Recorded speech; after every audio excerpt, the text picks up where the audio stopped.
Hi, my name is Ari Weiss. I'm an Aliyah advisor here at Nefesh, and I'm excited to be presenting to you what we call first steps to Aliyah. And this is specifically for long-term Aliyah planners. What that means is for people who are looking at Aliyah within the next 2 to 5 years or further down the road. If you're thinking about or you're entertaining the idea of making Aliyah within the next 2 to 5 years or further down the road, you're in the right place. If your plans are that you may be making Aliyah sooner than that, within the next year or two, so you want to check out one of our other webinars that deals specifically with short-term planning.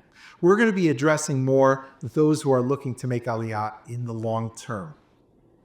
Now, whether you are single, whether you are watching this with your spouse, maybe you have children and have a family already, maybe you're retired or an empty nester, whatever the case is, we're going to be addressing your specific situation in this presentation.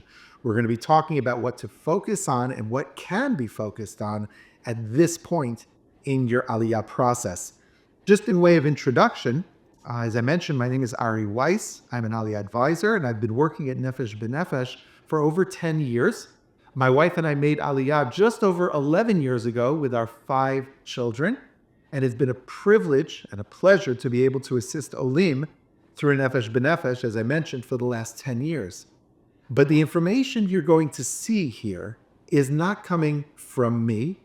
It's coming from Nefesh's experience. And that includes over 20 years of experience, bringing over 80,000 people on Aliyah from North America. So the information you're going to see is tried, it's tested, it's researched, and it's powerful information as we go through, as we mentioned, the first steps in planning for your Aliyah. So let's begin. When I like to talk about Aliyah planning, I talk about 2 things. There's the planning aspect of Aliyah, and then there's the procedural aspect of Aliyah. The planning aspect involves things, as we're going to discuss, community, finances, education, other things that we're going to speak about. And the procedural aspect of Aliyah is more the nitty-gritty, the process, the documents, the bureaucratic process, as we're also going to touch upon. But people say, well, which is the more important one? What should I focus on more? And the answer is they're pretty much 2 sides of the same coin. And you need to focus on one just as importantly as you focus on the other. Now, in our conversation today about long-term planning, so we're going to be spending more time on the planning aspect than the procedural aspect, because as you get closer to your Aliyah date, the procedural steps are going to become much more relevant. But we will be talking about both of these in this presentation. When I talk about planning Aliyah, I like to tell people that Aliyah planning is all about eliminating as many surprises as possible. We don't want to have, there's always going to be challenges, and we can speak about this anytime a person moves, anytime a person changes location, there's obviously going to be challenges involved, and we understand that. As mature individuals, we understand we can talk about that. There's always going to be obstacles.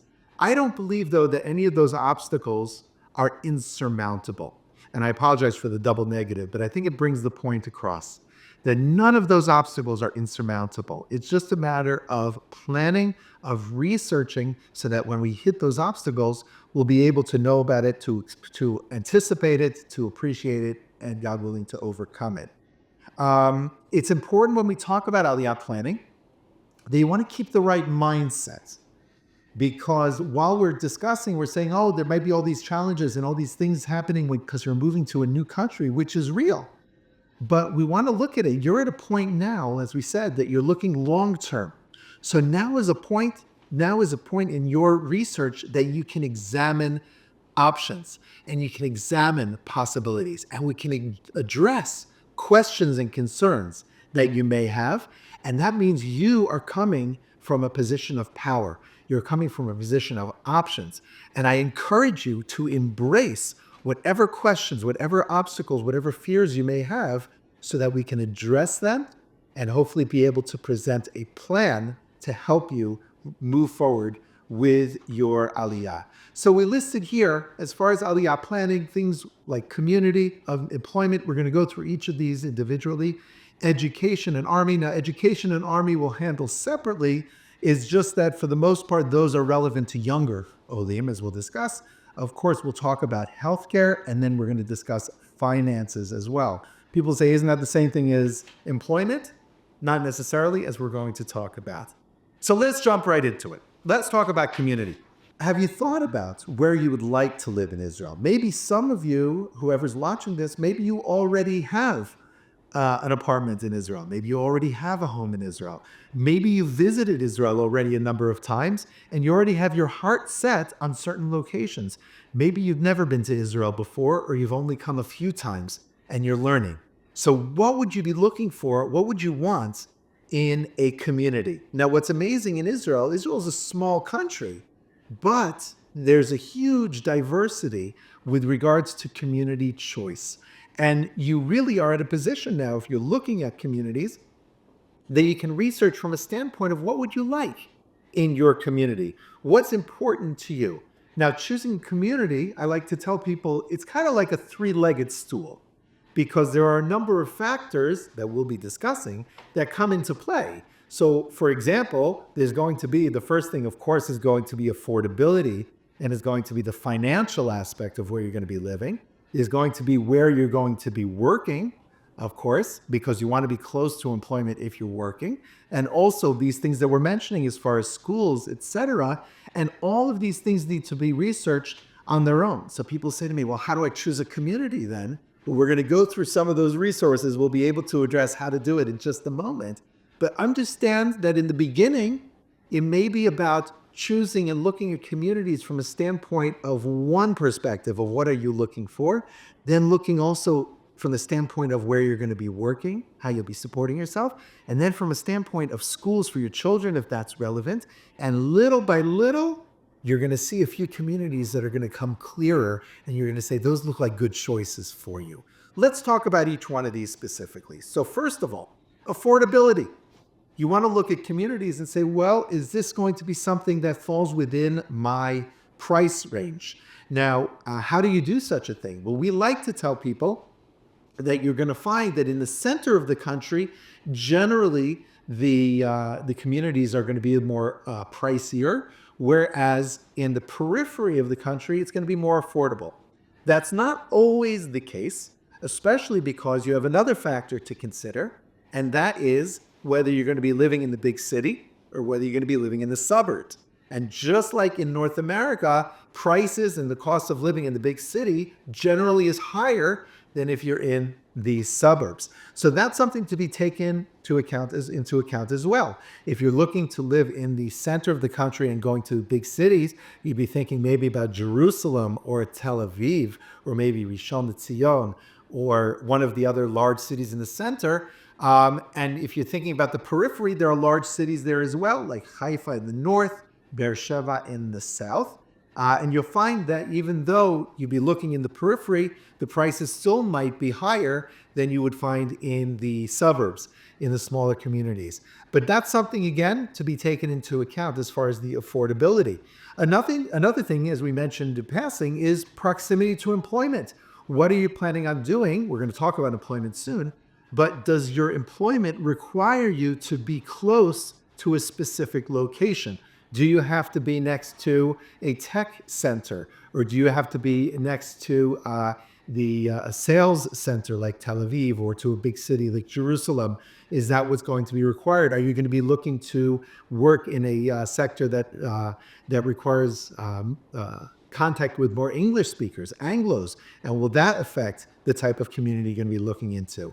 Another thing, as we mentioned in passing, is going to be schools and school services for your children. You're going to find that some communities may provide more English-speaking services for in the school setting, as well as other things as well, than other communities. And that might be an important thing to you in your research of communities. Along that, it leads right into the next point. What about percentage of English speakers and the amount of English services in the community? Now, some people tell me they want to go to a community where there's no English speakers. They want to do what's called cold turkey. They just want to jump in to the deep end and just, with only Hebrew speakers. And guess what? It works. Other people say they want what we call a soft landing. They want to start out in a community that has a lot more English speakers, so that way they can ease in to their absorption into the country. And guess what? That also works. So it depends more upon you. It depends upon what you want to do and what you choose to do, because both options are available. And the question is really what's going to be best in your situation and with who's coming with you. If you're by yourself, you're going to be coming with a family, with children, whatever it might be. Another question to consider perhaps is topography and climate. Now, Israel has a diversity, as we mentioned, a wide diversity with regards to communities and also with regards to climate. And maybe that's something that's important to you, or that's critical, that needs to be considered. So for example, if you're looking for a cooler type of a climate, now remember, this is the Middle East. So you're not going to really escape the hot summers. But if you're looking for higher elevation, where generally you'll find cooler evenings, or if you're looking maybe to live in a more arid environment, more desert type environment, where also you may find cooler evenings, that's available to you. If you're looking to live by the water, that's also available. You may find sometimes the drawbacks. Sometimes you may find that it might be humid in certain communities, whereas it might be cooler and clear in other communities. You may want that proximity to water. You may prefer the arid environment. All of those things are available. And if those are things that are important to you, then that's something that you can consider as well in community choices. Topography, think about the fact that is walking or commuting through the community itself, transportation through the community is not going to be an issue. Will walking up hills and steps be a challenge? And remember, because ideally you're looking at a community for long term. Maybe you're not. Maybe you're looking just for the short term, and then you're going to find some place that you're going to live long term, in which case it might not be as big of a consideration. But these are things that you can take into account. And if it's important to you, then you certainly should take that into account when choosing a community. What about the demographics of the community? The religious demographics. Are you looking for a community that's more homogeneous in terms of religious observance, religious identity? Are you looking for something that's more heterogeneous, where there's a mixed type of community? What about age demographics? Are you looking for a relatively young community or young families? Are you looking more for a community that has retirees or an older population? Are you looking for a community that has a large singles population? These are all important to consider in terms of what you're looking for. Also, what about size of community and the amenities that are available? Are you looking to live in the big city? And some people, and I understand, some people want to be in the city and they love the hustle and bustle of the city life, and that's fantastic. Is that what you're looking for? Then that's what you can target in terms of your research. Maybe, though, you're not interested in the city life. Maybe you want to be in the suburbs. Maybe you're more interested in having a little bit more scenery and a little more green, or a little more land, or just more quiet. Maybe that's something that's that you'd be interested in. Where I live in the suburbs in what's called a yeshuv, a small community. And I could understand that some people would probably not like that because they would want to have more activity. Other people enjoy the fact that it's more quiet and they're away from the city. And what's great is that there are also communities in between. That means that there are suburbs of, or communities just outside the major cities, so that way you can have easy access to the big city. You can enjoy all of those amenities, the nightlife, the shows, whatever it is that you're looking for, the restaurants, but still be able to enjoy also the quiet of a suburb and sometimes the affordability as well. So all of these things are worth considering when it comes to choosing a community. Now, how do you research though? Okay, I gave you all of these things to think about, but now the question is, okay, Ari, now how do we do the research? So the answer is that we have an enormous amount of resources that you can take advantage of. On our website, which we're going to circle back to at the end of this presentation, on our website, nbn.org.il, you'll find an enormous amount of resources. We have what we call a community profiles database, where we highlight about 30 or so communities that seem to be the top picks of Olim that are coming to Israel. Now, of course, those are not the only places that people move to when they make Aliyah, but they seem to be the most popular. And these communities then are explained, some of the resources that are available, some of the benefits and the perks of each community. Additionally, these are communities that have what we call a municipal Aliyah liaison. This is someone who is hired by the municipality to act as an English-speaking liaison for those people making Aliyah to that community. So that is a powerful resource for people who want to look to move to those communities, and you're able to take advantage of that.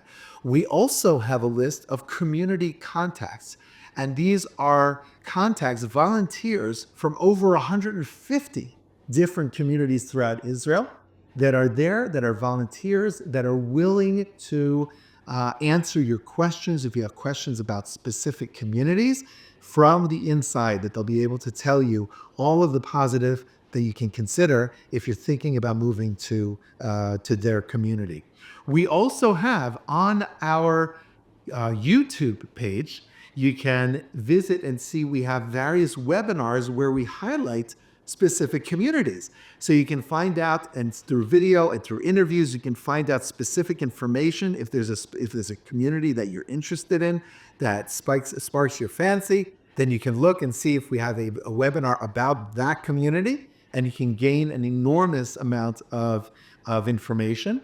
Lastly, there are individual Facebook groups for each community, and there are social network resources from the communities themselves, and that you can research online, and we can provide sometimes that information if need be. Lastly, if you know people in the respective communities that you're thinking of, so it's always a good idea to reach out to them, to tell them, say, listen, we're considering Aliyah.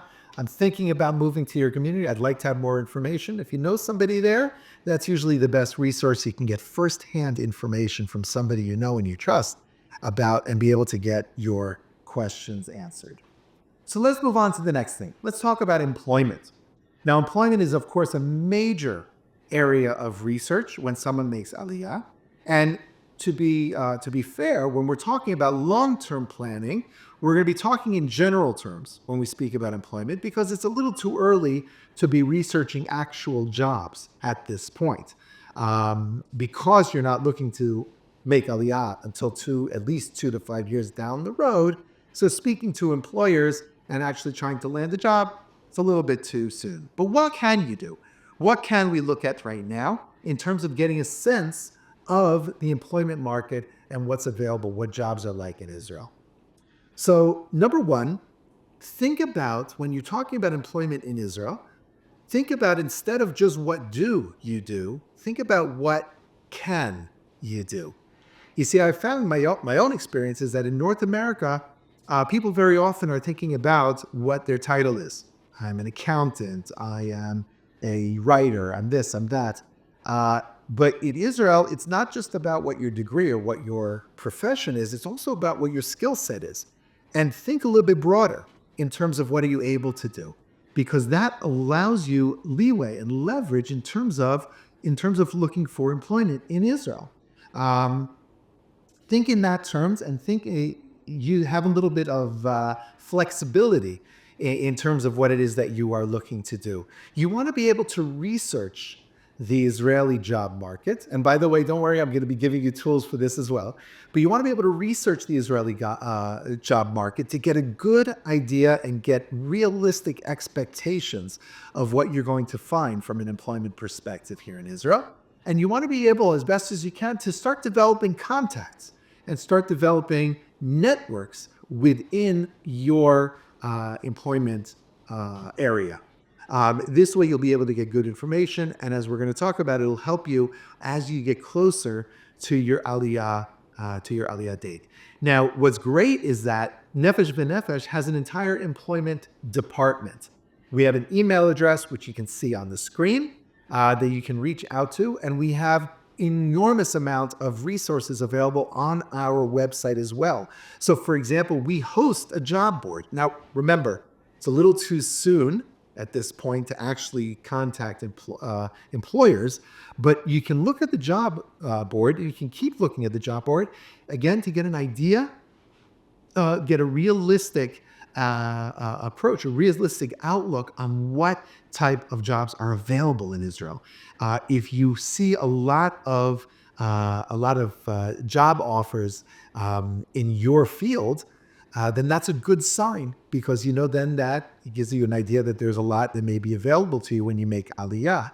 If you're not seeing that much, so maybe it's something that you want to be able to broaden your search and think about what other parallel type of work you can do that utilizes the skills that you have. And again, our employment department is a wonderful resource to help guide you in that way. Our employment department also can help you as you get closer to your Aliyah, to help you with things like resumes. We have on our website articles all about employment. We also have we have lists based on professions, so you can get an idea of practical information for each profession, what you need to know, what skills you may need to bring with you, and also what type of procedure you may need to go through to have any licensure recognized here in Israel. And for that, this is also with regards to people in the medical profession. We have a Nefesh B'Nefesh, not only an employment department, we have an entire department we call IMAP, which is the International Medical Aliyah Program. And we host conferences that you may have heard of, something called MedX. And I strongly, if you are in the medical field, I strongly encourage you to research and think about attending one of those conferences, so that way you can begin that process of having your medical licensure recognized in Israel prior or in anticipation of your Aliyah to Israel. We also have, as part of Nefesh B'Nefesh, a job retraining program, something we call NBN Upgrade. We also have for certain fields, we can assist with actual job placement with a department we have called NBN Connect. And all of these things, depending on what it is that you do and what you're looking to do when you arrive in Israel, all of these things may be available to assist you in that process. As with all of these things we're going to touch on, Nefesh B'Nefesh is here to assist you and to help you with that, with any of your questions.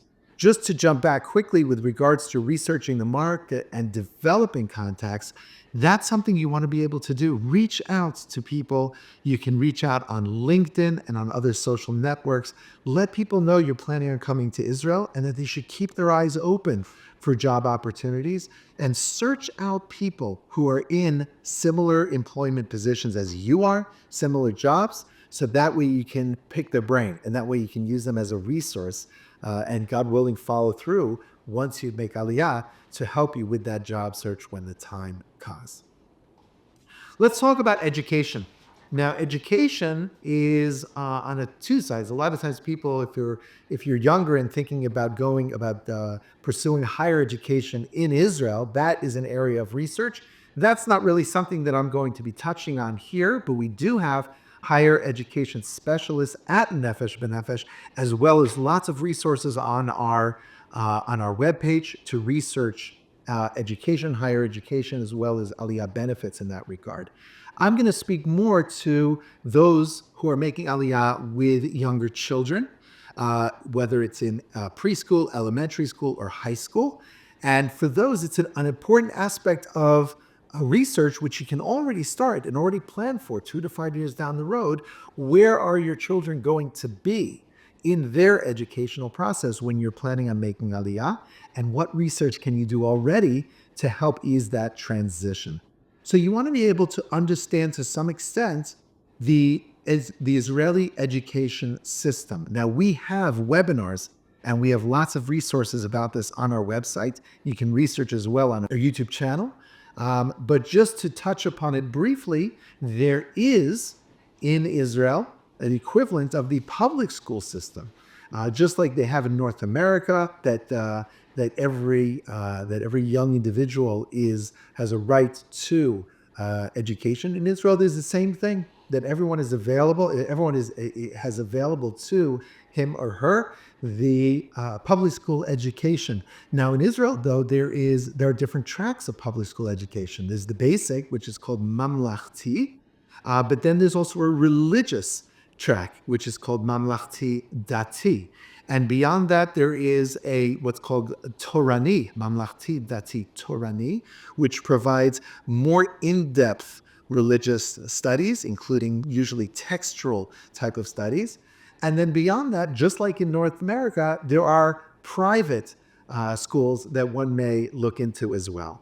Now, schooling is not free in Israel, but it is highly subsidized. And the more you move towards private education, just like in North America, the more expensive it may become. I am told, though, it doesn't come anywhere near the prices of private religious schools in North America. But this is something that you're able to research and you're able to look into. And you want to be able to find the right schools for your children. What we touched upon earlier, as far as whether you want a school that has more Anglo resources, English-speaking resources for your children. Keep in mind that the language of the country is Hebrew. So that's the language in which they're going to be teaching no matter which school you go to. But there may be schools that have more English speakers in them or more English-speaking resources available. And if that's something you're looking for your children, then that's something that you can target and you can research as well. The same thing it goes for high schools as well. What type of a high school experience is your child looking for? And more importantly, it's important to assess what type of challenges, social questions, things of that nature that your child is going to be addressing when coming into an Israeli school. Like we mentioned before, these are these are challenges that everyone has when you're moving to a new location. Certainly if you're moving 6,000 miles from your home. But as I mentioned before, I don't believe that any of these obstacles are insurmountable. It's about researching now to get an idea and understanding of options that are available. And again, we can help you with that and guide you in that regard.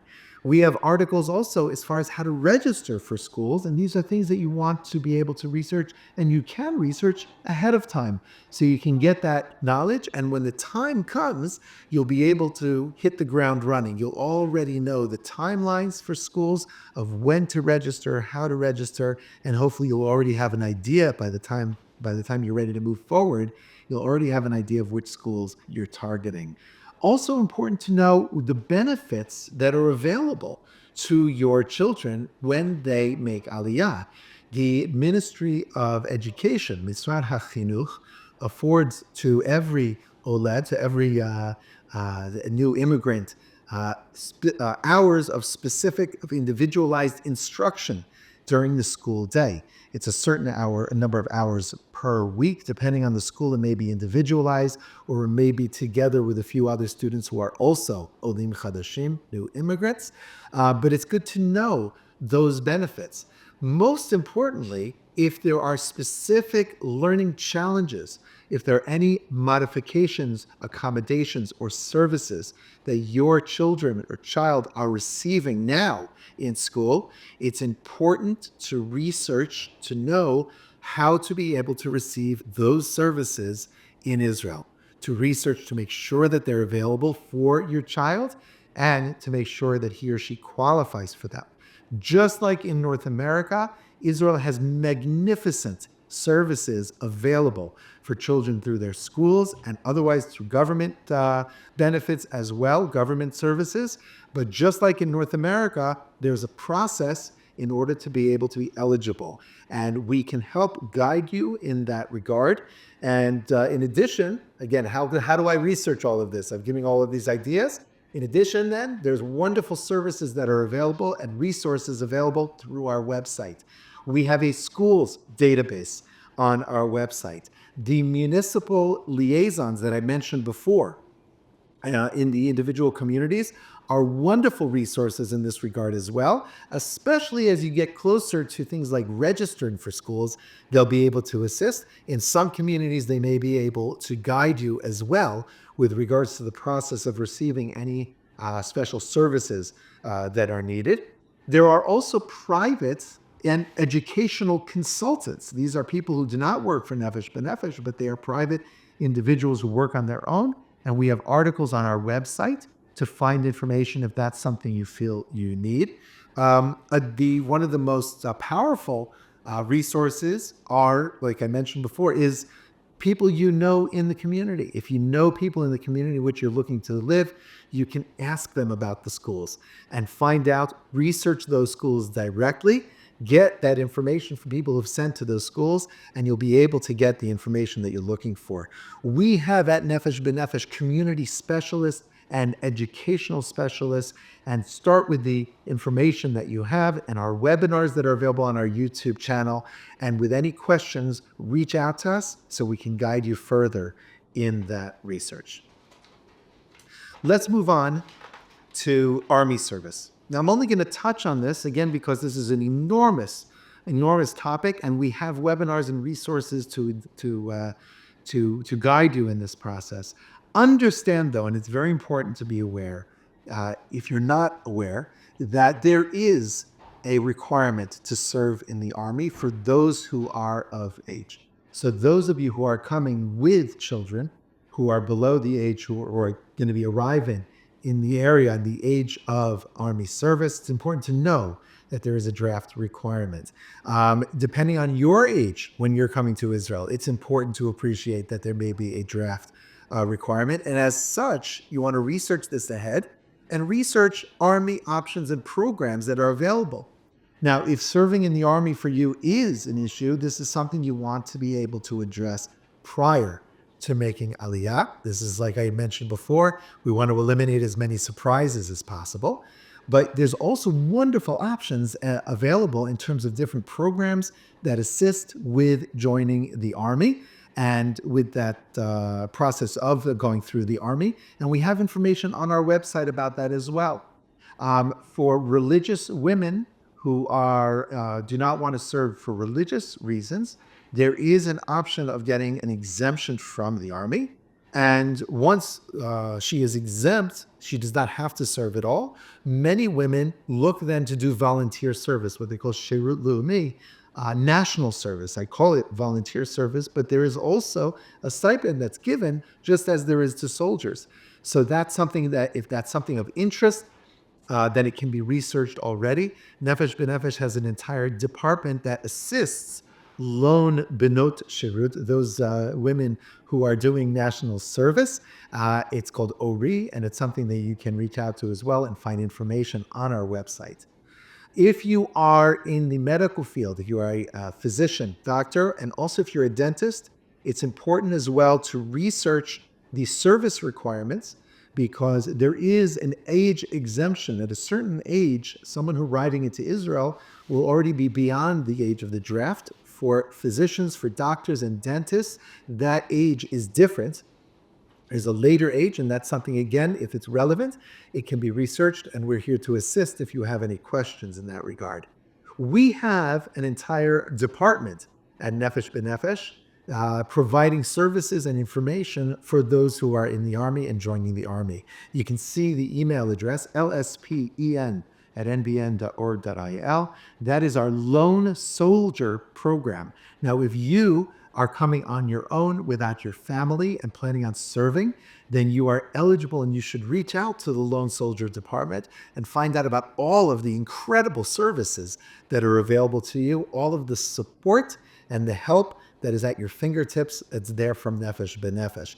Additionally, even if you are coming with your family, there are still an enormous amount of services and resources and information that is available to you, and we are here to help and assist and guide in any way that we possibly can. So reach out to utilize those services because they're there for you.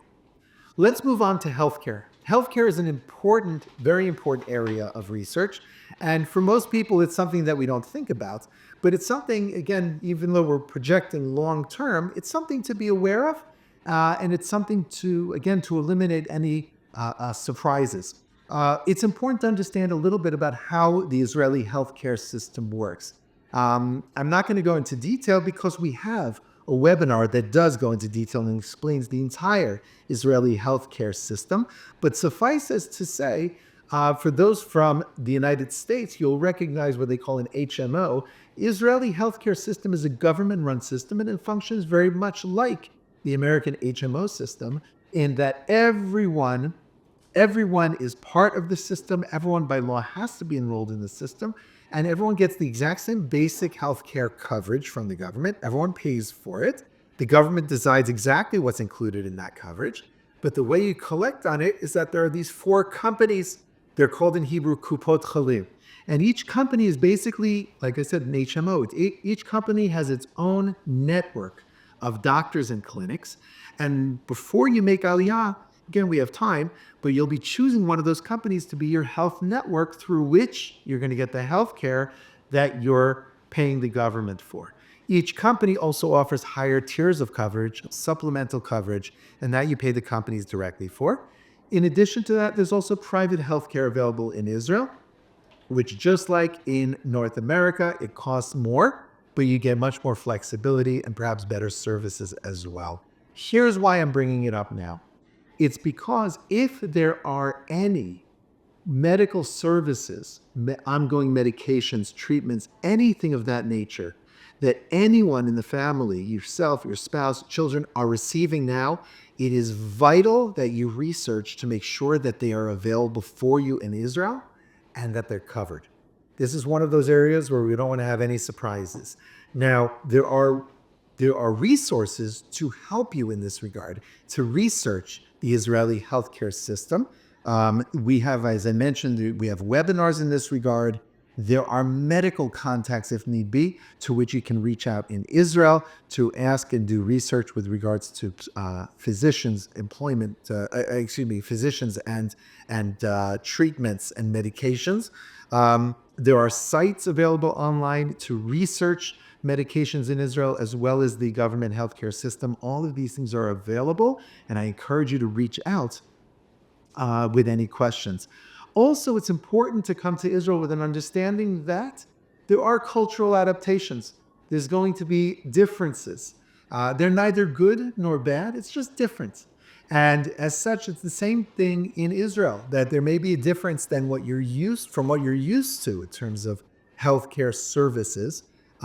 Israel has a magnificent healthcare system, but the procedure by which it works may be different than what you're used to. It's a good idea. You get to research it ahead of time so you know how it works and you'll have those expectations when you arrive. One of those things is you may need to be a little bit more resolute when it comes to your own healthcare research and healthcare services in Israel. You may need to advocate for yourself a little bit more. That's neither good nor bad, like I said. It's just different. It's just something to be aware of. And any questions in that regard, we're here to help and we're happy to assist. Let's move on as far as finances. Now, finances are different from employment because finances, of course, applies to even those who are not yet or perhaps beyond the area of employment. Perhaps you're younger, you're planning on making Aliyah, coming to Israel, and when you do, and you'll be serving in the IDF or going to university, you won't be looking yet for employment. Perhaps you're already retired. Perhaps you already are working remotely in such a case. So what's important with regards to finances? Finances, it's important to take an honest look and decide and research for yourself, how will you be supporting yourself when you arrive in Israel? Are you going to be looking for a job in Israel, or do you already have the means of support?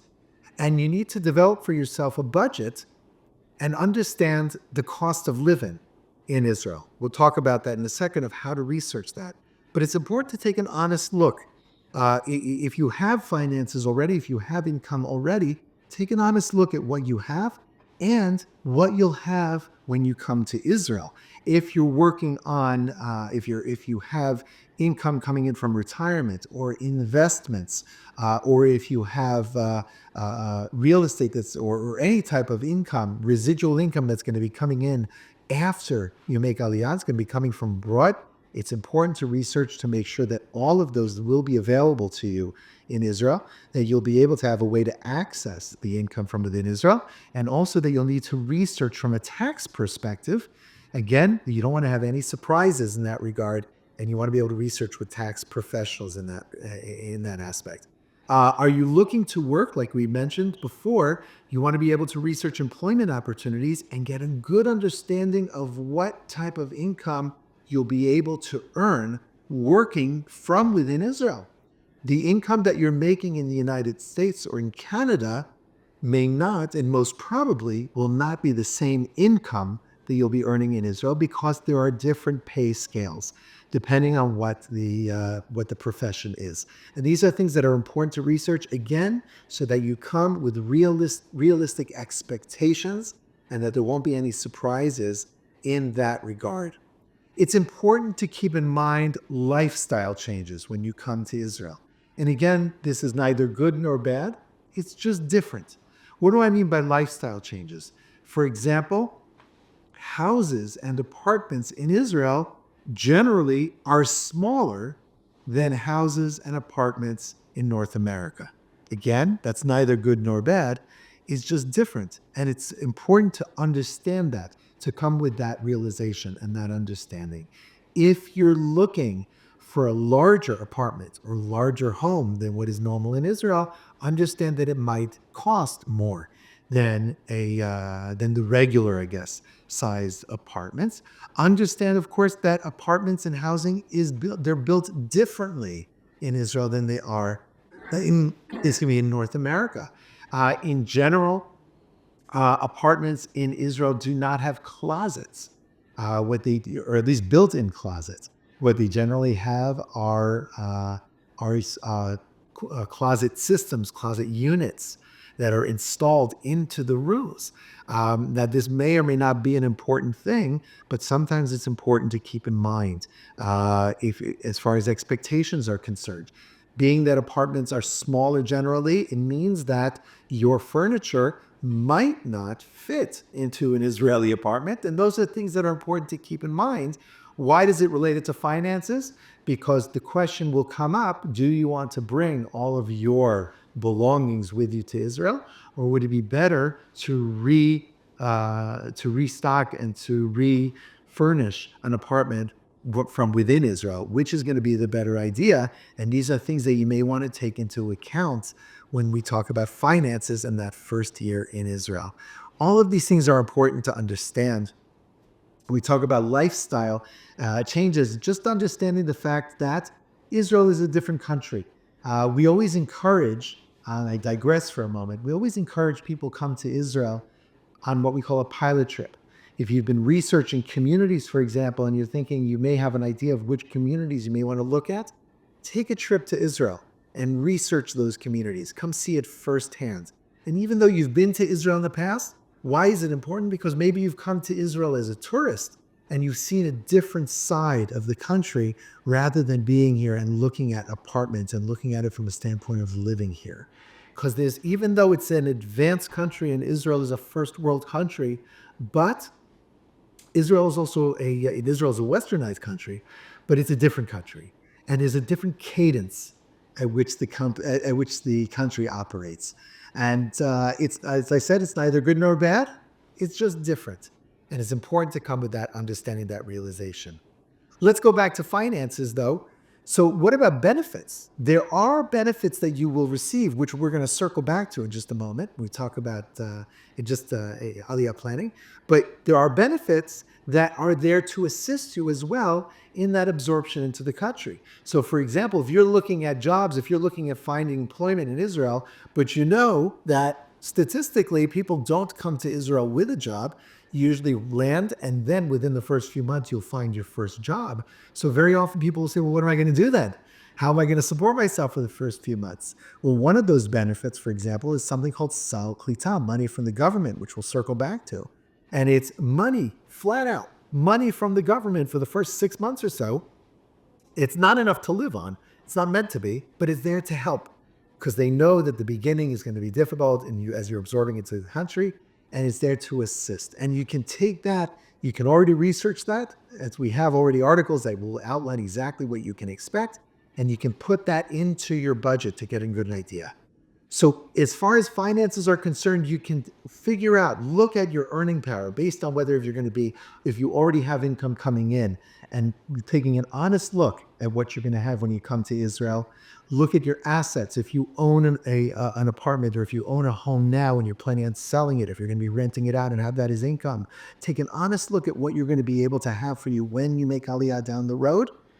And then take an honest look at what expenses you're going to have based on where you're living, based on what type of housing you're going to be living in, what type of expenses you're going to have, who you're coming with, all these different things. That earning power minus those expenses, and that will give you an idea of what we call our Aliyah viability. So there's a lot of information here, and people say, well, what am I going to do? How do I do this? How do I touch on this? Granted, we're looking 2 to 5 years down the road, but how do I do that? Again, there's lots of resources that are available on our website, but I want to call your attention specifically to something on our website we call the OLP Budget Calculator. And this is something that was created in conjunction with what's called Blue and White Finance. And this is a magnificent resource that you can utilize. You download it. It asks you questions specific about your lifestyle and how you plan on living in Israel and about your income. And it helps you develop a full budget so you can get an understanding of what type of resources you need to bring with you and how your budget will break down after coming to Israel, so you can plan accordingly. It's a magnificent, powerful resource that's available to you to be able to take advantage of. So to sum up, as far as the planning aspect of Aliyah, I want to encourage you, take advantage of the resources that are at your fingertips. You have the Nefesh Ben Nefesh website. You have our YouTube channel that has an enormous amount of webinars and resources at your fingertips. Use Facebook groups that are available to you as well. We mentioned about planning financially and planning as far as finances. There is a wonderful Facebook group called Living Financially Smarter in Israel, which is moderated by a financial planner in Israel. Her name is Rivka Lebovitz. You're welcome to utilize that resource. It's fantastic. There's also a Facebook group that we moderate, Navigating the Israeli Healthcare System, for special services in terms of any medical service, psychological services. Is a website called Get Help Israel. Don't be afraid to network, to ask people for information. I know it's common that there are a lot of people that are in a position, as we're looking 2 to 5 years down the road, there are a lot of people in a position where they don't want yet for people to know that they're making Aliyah. I understand sometimes in sensitive positions, positions in communities or businesses, it may not be something they want to publicize, but wherever you can, take advantage of people that are there, that have information for you. If you know people in Israel that can help, if you can develop your network, just start testing the waters, because we joke about it, but it's really true. Everyone in Israel, we're really all related. And that's how a lot of things happen, is that people talk about protectia. It's not about protectia. It's really about the fact that you know somebody who knows somebody else who has information for you, who may have a contact in a business that you're looking to get into, or maybe have somebody in the school that you're looking to research. Utilize all of those resources. They're there and they're available to you. And I encourage you to take advantage and to use whatever you have. Know your Aliyah rights and benefits, which we're going to talk about in a second, to be able to take advantage of them. I use the example, they say, don't leave any money on the table. There's a lot there that's available to you. All you have to do is ask and find out, is there anything that I'm missing? Is there anything that I can use to help myself in research? Lastly, before we move on to the next part about the Aliyah process, I want to encourage you, if there's something you can work on at this point also, start looking into developing your Hebrew skills as well.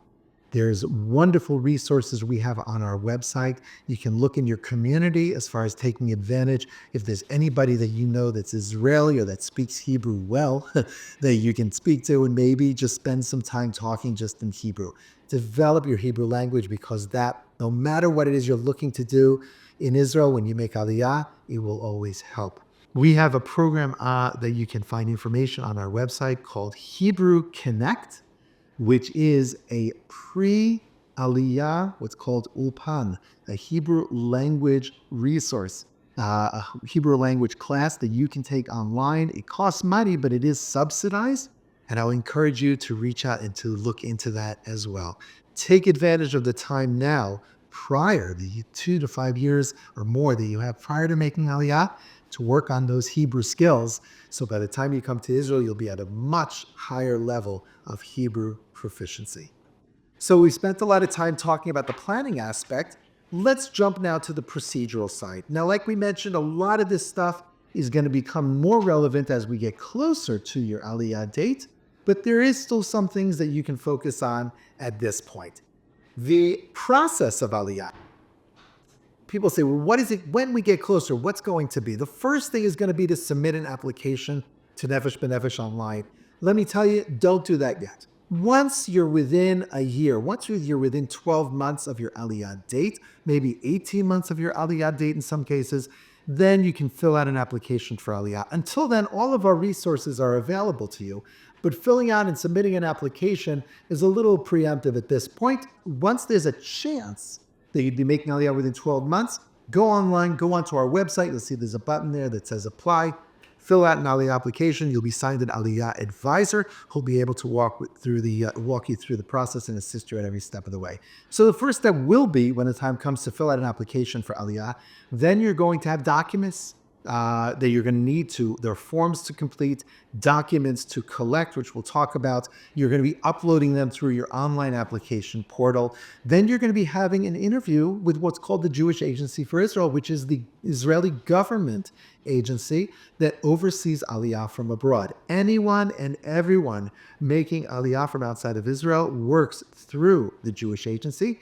Anyone and everyone making Aliyah from North America automatically works with two organizations: Nefesh B'Nefesh, providing the guidance, the resources, the information, and the Jewish Agency doing the bureaucratic end and handling the documentation, approval, etc. You'll have an interview with the Jewish Agency. Then after, depending on the documentation, assuming everything has been collected and shown to them, it may take a few weeks to get what's called the Aliyah approval, which they'll inform you of by email. The next step for many is going to be to get what's called an Aliyah visa, which comes from the Israeli consulate. Then you'll be able to book your Aliyah flight to Israel. You'll bring all of that documentation with you on the flight. And when you arrive in Israel, they're going to stop you when you come off the plane. They will direct you to the offices in the airport for your Aliyah processing. And about an hour or so later, you'll be walking out of the airport as an Israeli citizen with Israeli healthcare.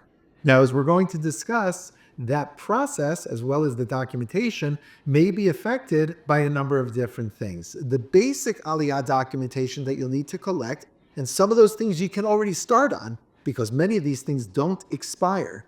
The things that you're going to need are, number one, your passports are going to have to be valid. Now, again, we're projecting 2 to 5 years at least down the road. So you don't need to go and renew your passports now. I mean, unless, of course, they're expiring. But when the time comes, you will need to have a valid passport, a passport that is not expiring within the next 12 months. So as you start getting closer to your Aliyah date, that's going to be an important thing to consider. You will need to provide something called proof of either Jewish lineage or conversion. Anyone making Aliyah has to fall under the law of return.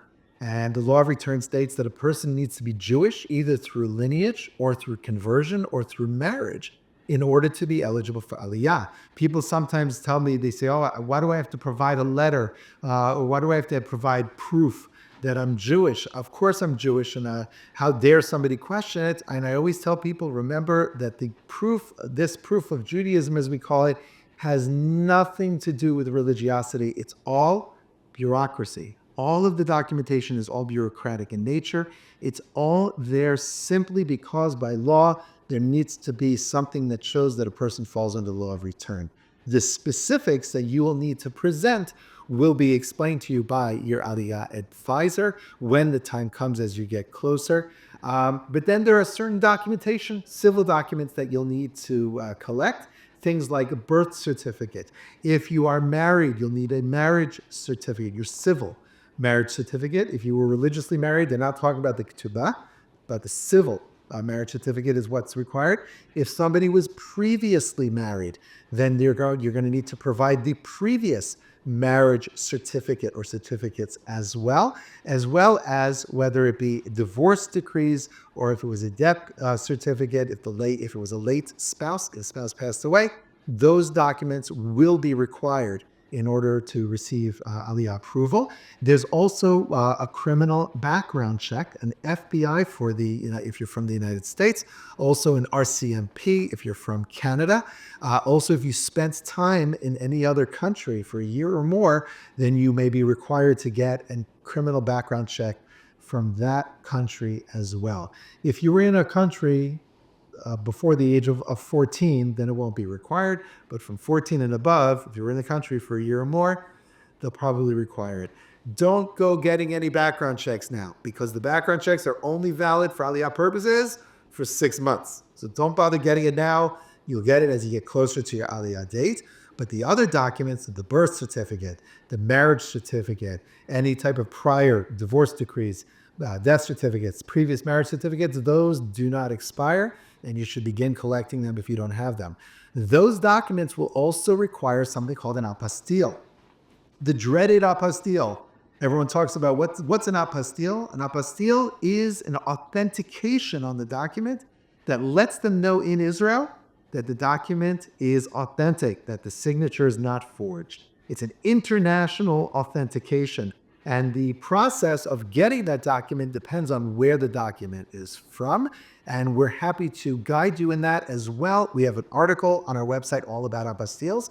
And you'll see there as well, there are a few companies listed that do this. There are a number of companies that do this for you. You can pay to have it done if you like as well. Again, for those civil documents, those documents do not expire, nor the apostilles.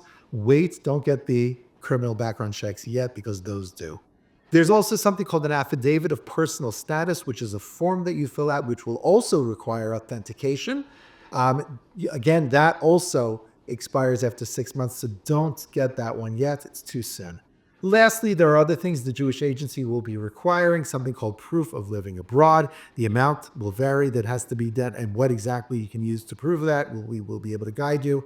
And also additional forms or additional documents may be required depending on the situation, depending on an individual situation.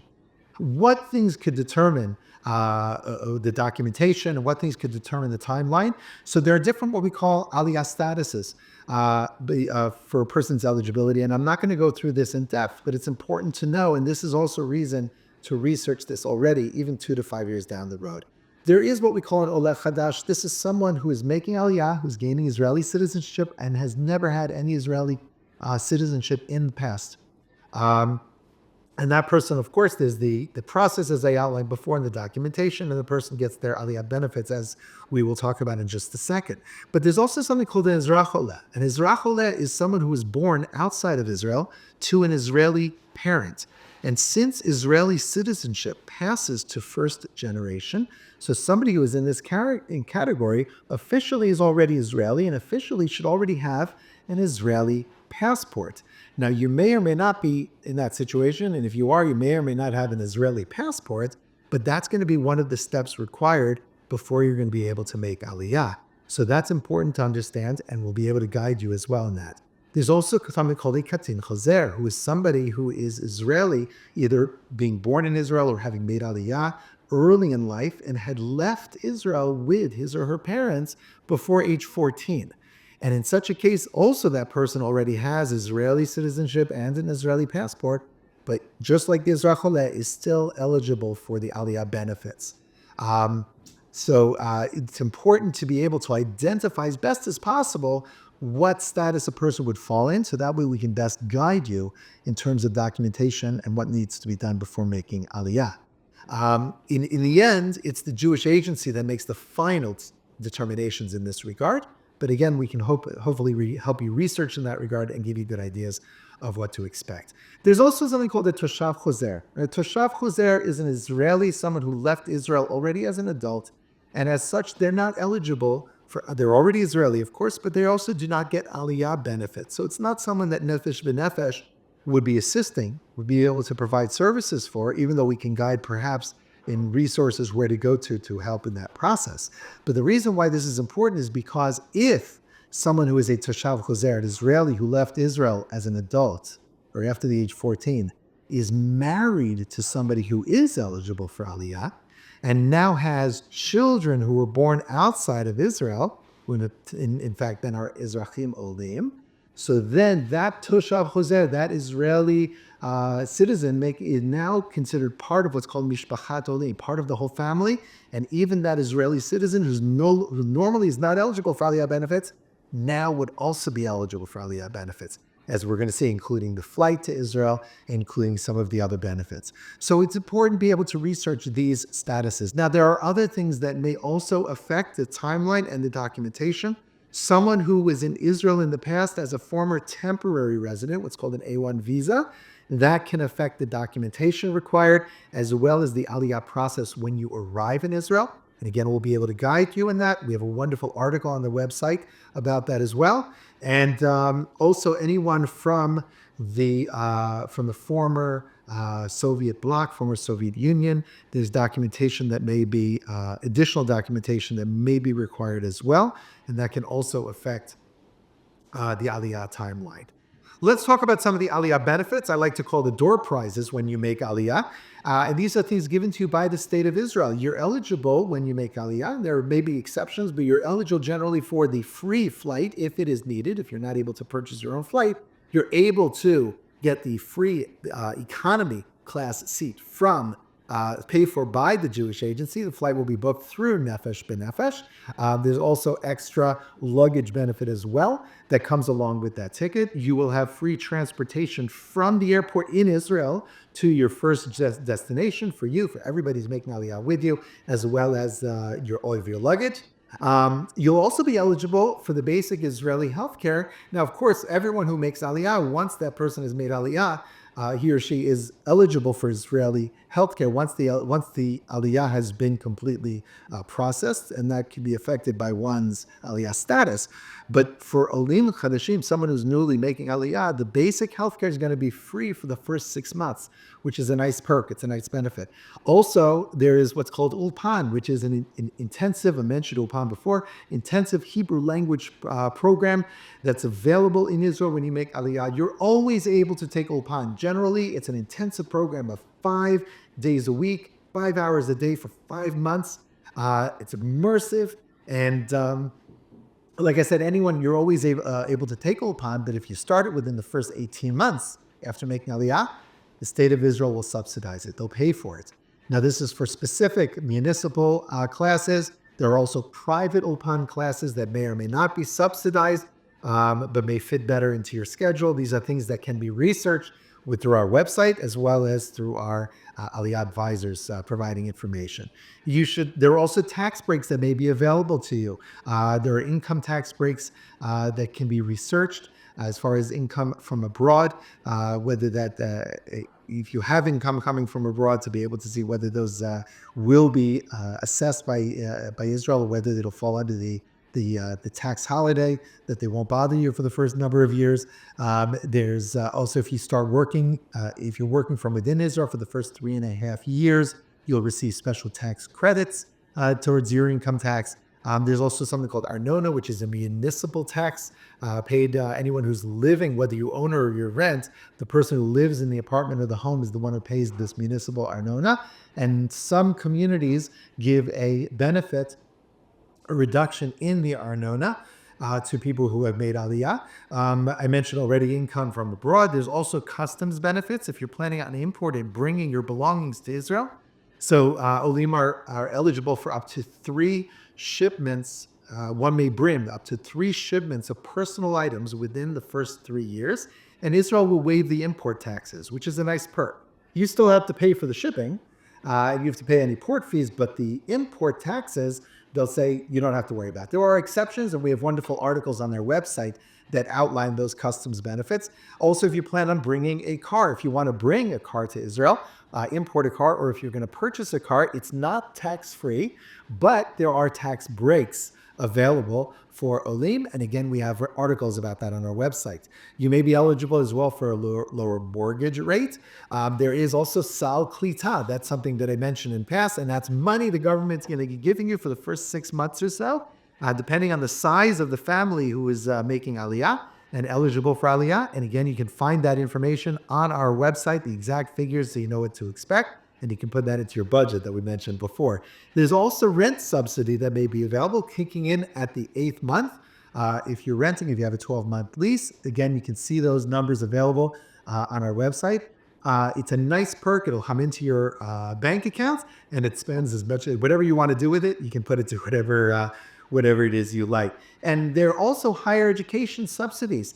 If you are of the age, there are age limits, but if you are of the age to be able to take advantage of this benefit and you're planning on getting a bachelor's degree and you don't have one yet, or if you have a bachelor's degree and you're planning on getting a master's degree in Israel, Israel will subsidize that degree. Depending on the program, the subsidy may cover the entire cost of the tuition, not the registration or the housing or the books or things like that. But depending on the program, it may actually cover everything. If it's as long as it's a recognized program, you should be eligible for the subsidy, which is a wonderful thing to be able to take advantage of as well. So we've covered a lot in this presentation, and I hope that I've given you a lot to think about. Maybe a lot of answers, but more importantly, I hope I've given you a lot of questions to ask, a lot of things to think about. I hope you have questions down on your paper, and it's starting sparking ideas, not just about questions, but more importantly about possibilities and about options. And I want to encourage you, embrace them, continue in that research, look into options and ideas, start entertaining your plans about making Aliyah. And whether it's that you're thinking about it now in the short term, within 2 years, which she said is maybe you've changed your plans now, but maybe if it's between 2 to 5 years, maybe it's further down the road. Whatever the time is, I believe this Aliyah process is a journey. And we're all in a different part of this journey, but we're all moving in the same direction. Whenever is the right time to make Aliyah, I believe that's the right time to make Aliyah. And I look forward, whenever that time is going to be, I look forward to be able to welcome you home to Israel. I want to encourage you, reach out to Nefesh B'Nefesh, take advantage of our resources, ask your questions, let us help you, because that's what we do. And I look forward to welcoming you home to Israel. I wish you b'hatzlacha, good luck, and we're here to assist. All the best.